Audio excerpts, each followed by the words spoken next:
دینی بادشاہی بھی آپ کی اور دنیاوی بادشاہی بھی آپ کی، آپ ہمیں اجازت دیں کہ ہم آپ کو سجدہ کریں۔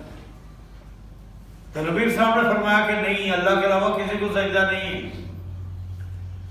اگر یہ سجدہ ہوتا جائز تو میں بیوی کو حکم دیتا خاوند کو کرتی، اور اولاد کو حکم دیتا کہ اپنے ماں باپ کو سجدہ کرتی۔ اب اللہ کے رسول صلی اللہ علیہ وسلم اپنی ذات کو سجدہ کرنے کی اجازت نہیں دے رہے، لیکن آج زندہ کو بھی سجدہ کیا جاتا ہے، وفات پانے والے کو بھی سجدہ کیا جاتا ہے، پھر کسی کے بت اور فوٹو اور تصویر بنا کر اس کو سجدہ کیا جاتا ہے، اور کسی کی قبر بنا کر اس کو سجدہ کیا جاتا ہے، پھر دھوکے میں دھوکہ دیا جاتا ہے۔ اللہ ہم کو ان کی عبادت تھوڑی کرتے ہیں، ہم کو ان کو اللہ کا شریک تھوڑا بناتے ہیں۔ ان کے نزدیک اللہ کا شریک تب بناؤ گے جب اس کو ساری اللہ کی صفات میں متصف کرو گے، تو پھر وہ کہتے ہیں کہ اب ٹھیک ہے جی، اس آدمی نے اس ہستی کو اللہ کا شریک بنا دیا۔ دنیا میں ایسی کوئی قوم نہیں گزری جس نے کسی ہستی کو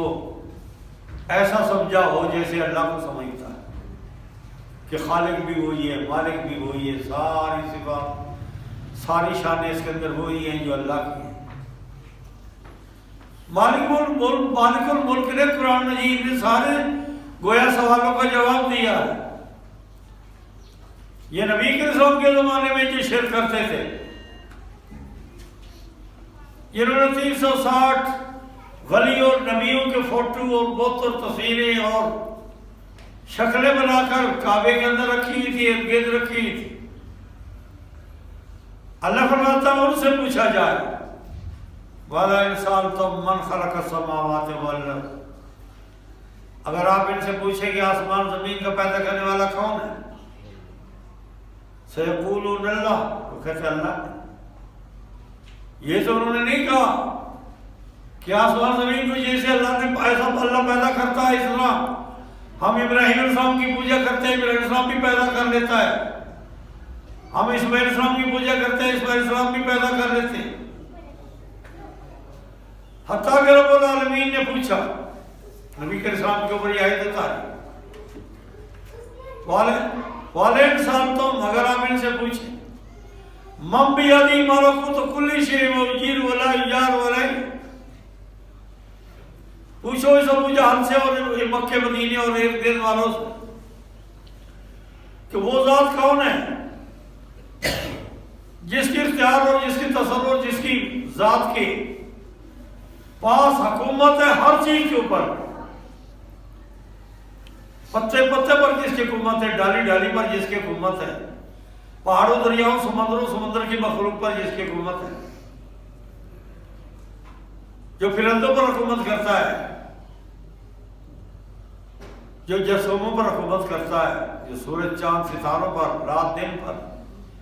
دھوپ اور چھاؤں پر، اندھیرے اور روشنی پر، وہ ذات کون ہے؟ وہ کہتے تھے سیقولون للہ، وہ اللہ۔ حتیٰ کہ یہاں تک مانتے تھے وَيِّرُ وَلَا يَجْعَلُ وَلَا، کہ وہی فریاد رسی کرتا ہے، اور اس کے بدلے مقابل اس کے مخالف میں کوئی فریاد رسی کرنے والا نہیں ہے۔ اب ایسا تو دنیا میں کوئی گزرا ہی نہیں کہ وہ اللہ کا کوئی ایسا شریک بناتا ہو جو بالکل اللہ جیسا ہو، بلکہ ہر نے اللہ کو ممتاز رکھا ہے، اس کی کچھ صفات کے اندر انہوں نے اللہ کا شریک بنایا ہے، اللہ کی عبادات کے اندر انہوں نے شریک بنایا۔ تو آج کے دور میں بھی وہی ہو رہا ہے، اللہ کی عبادات میں شریک بنائے جا رہے ہیں، اللہ کی صفات، اختیارات، تصرفات میں اللہ کے شریک بنائے جا رہے ہیں، اللہ کی شریعت سازی میں اللہ کے شریک بنائے جا رہے ہیں۔ اللہ فرماتا ہے ام لہم شرکاء شرعوا لہم من الدین ما لم یأذن بہ اللہ، کیا انہوں نے ایسے شریک بنا لی جو میری شریعت کے خلاف ان کو شریعت بنا کر دیتے ہیں؟ انہوں نے شریعت ساز بھی اپنے بنا لی، اللہ کی شریعت پر بھی ہی قائم رہنا پسند نہیں کی، اور دوسرے کو فرمایا اتخذوا احبارهم ورهبانهم اربابا من دون اللہ، انہوں نے اپنے مولویوں اور پیروں کو رب بنا لیا ہے۔ ایک صحابی نے پوچھ لیا یا رسول اللہ صلی اللہ علیہ وسلم، ہم نے کب رب بنایا تھا اللہ کے علاوہ ان مولویوں اور پیروں کو؟ اللہ جو میں فرماتا ہے یہ وہ لوگ ہیں جنہوں نے اللہ کے علاوہ مولویوں اور پیروں کو رب بنا لیا۔ تو نبی صاحب نے فرمایا کہ رب بنانے کا معنی یہ ہے کہ ایک مسئلہ اللہ نے بیان کیا ہے قرآن میں، تورات انجیل میں، اور اس کے خلاف تورات انجیل کے خلاف ایک مسئلہ تمہارے کسی مولوی اور پیر نے بیان کیا ہے، اور تم نے مولوی اور پیر کا مسئلہ مان لیا ہے، اور اللہ کے مسئلے کا اور تورات انجیل کے بیان کیے ہوئے مسئلے کا انکار کر دیا ہے۔ تو اس کو یوں تعبیر نہ کرو کہ ہم نے کون سا شرک کیا، ہم نے تجھے مولوی کی بات کو مانا ہے۔ تو اللہ صاحب فرماتے ہیں یہی ہے مولوی صاحب کو رب بنانا، کہ تم نے اللہ کی بات کے مقابلے میں، اللہ کے حکم کے مقابلے میں، اللہ کے بیان کیے ہوئے عمل کے مقابلے میں، اللہ کے بیان کیے ہوئے عقیدے ایمان کے مقابلے میں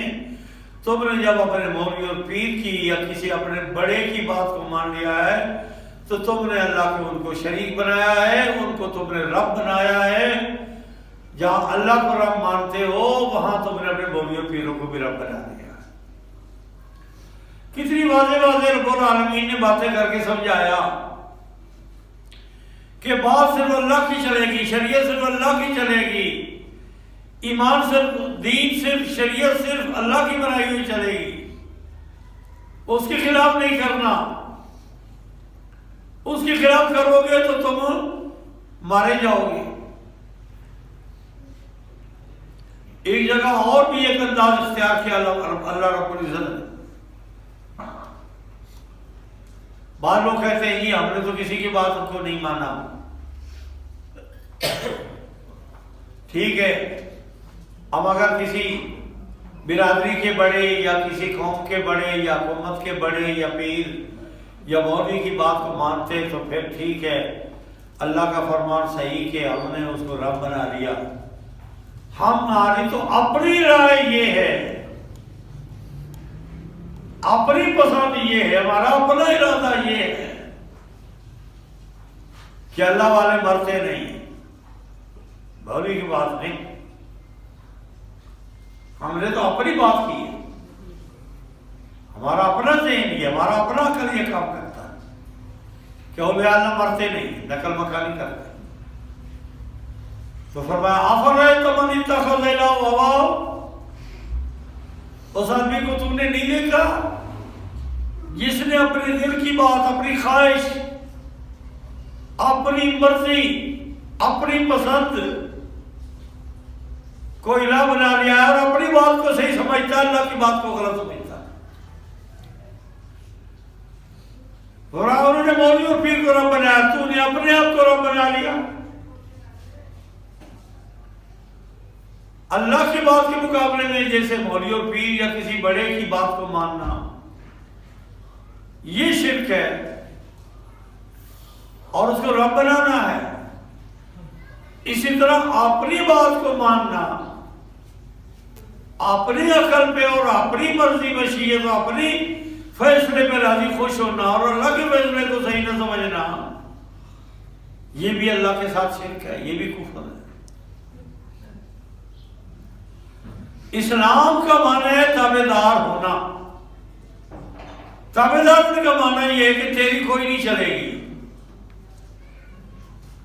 نہ اٹھنے میں، نہ بیٹھنے میں، نہ کھانے میں، نہ پینے میں، نہ سونے میں، نہ جاگنے میں، نہ کاروبار میں، نہ لین دین میں، نہ کمانے میں. ہر کام تو نے اسی طرح کرنا ہوگا جس طرح تجھے اسلام